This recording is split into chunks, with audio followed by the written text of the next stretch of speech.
So I had a hair transplant surgery at the TIPS Institute. I had a bald patch on in front of my head. So there were some 4,000 hair follicles that were transplanted onto me.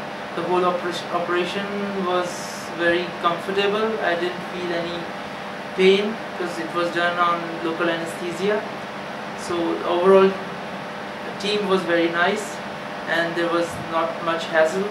All the other administrative procedures were done quite smoothly, and I would recommend any of the hair transplant aspirants to come to TIPS and have their surgery done.